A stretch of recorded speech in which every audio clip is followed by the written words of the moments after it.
this. We were talking of unusual events, of events that seemed to have no natural explanation, and most of us had remembered one. Among the strangers to me was a little man with an anxious white face.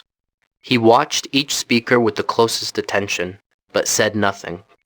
Wishing to include him in the talk, Dabney turned to him and asked if he had no experience to describe, no story which could not be explained. He thought a moment. "Well," he said, "not a story in the ordinary sense of the word. Truth, I always believe, is not only much stranger than stories, but also much more interesting. I could tell you of an event which happened to me personally, and which strangely enough completed itself only this afternoon." We begged him to begin.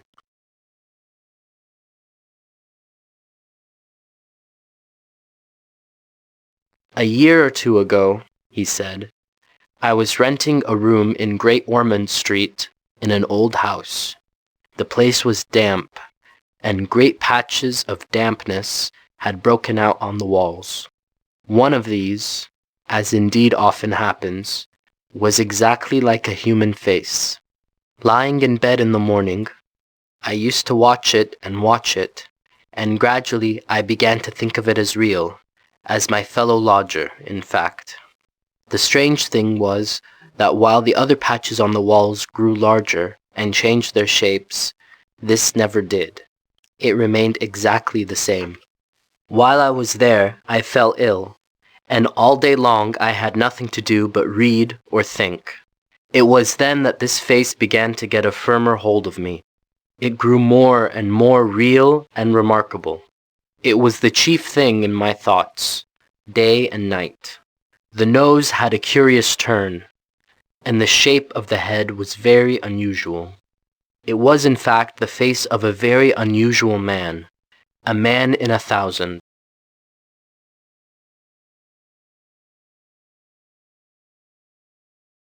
Well, I got better, but the face still controlled me. I found myself searching the streets for one like it. Somewhere, I was sure, the real man must exist, and I wanted to meet him. I did not know why. I only knew that he and I were in some way connected by fate. I went to places where men collect together in large numbers. Political meetings, football matches, the railway stations. But all in vain. I had never before realized, as I then did, how many different faces of man there are, and how few. They are all different, yet they all belong to only a few groups. The search became like a madness to me. I neglected everything else. I stood at busy corners watching the crowd until people thought me mad. The police began to know me and be suspicious. I never looked at women, only men. He passed his hand in a tired way over his face. Then, he continued, at last I saw him. He was in a taxi driving east along Piccadilly. I turned and ran beside it for a little way, and then saw an empty one coming. "Follow that taxi," I cried, and jumped in. The driver managed to keep it in sight, and it took us to Charing Cross railway station. I rushed onto the platform and found my man with 2 ladies and a little girl. They were going to France. I waited to try and speak with him, but in vain. Other friends had joined the party, and they moved to the train together. I hastily bought a ticket to Folkestone, hoping that I should catch him on the boat before it sailed. At Folkestone, he got on board before me with his friends, and they disappeared into a large private room. Evidently, he was a man of wealth. Again I failed, but I determined to cross to France too, feeling certain that when the voyage had begun, he would leave the ladies and come outside for a walk. I had only just enough money for the ticket to Boulogne, but nothing could stop me now. I took up my position opposite his door and waited. After half an hour the door opened and he came out with the little girl. My heart beat so much that it seemed to shake the boat. There was no mistaking the face. Every line was the same. He looked at me and started to move away. It was now or never, I felt.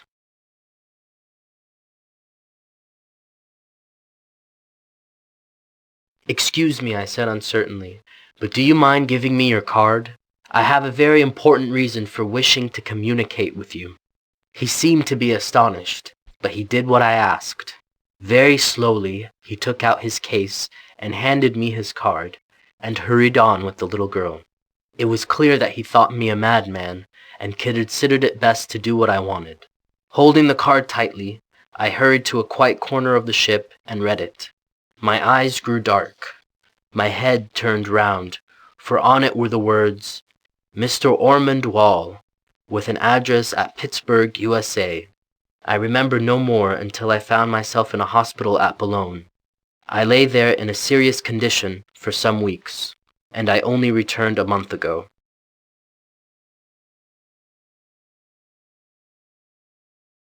He was silent. We looked at him and at one another and waited. All the other talk of the evening was nothing compared with the story of the little pale man.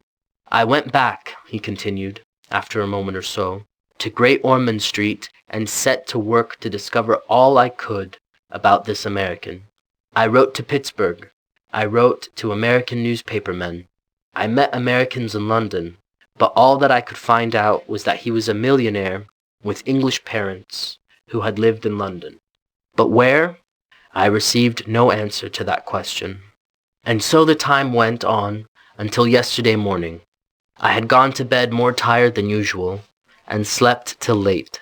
When I woke, the sun was streaming into the room.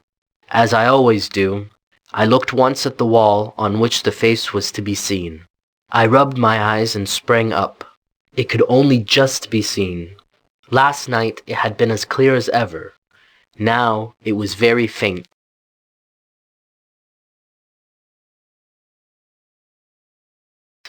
I got up sadly and went out. The early evening papers were already on sale, and on the notices I saw, "American Millionaire's Motor Accident." All of you must have seen it. I bought a paper and read at once what I knew I should read.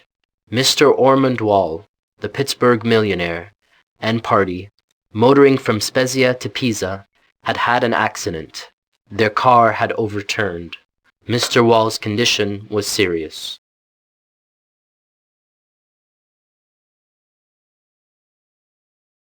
I went back to my room as if I was in a dream, and sat on the bed looking with unseeing eyes at the face on the wall.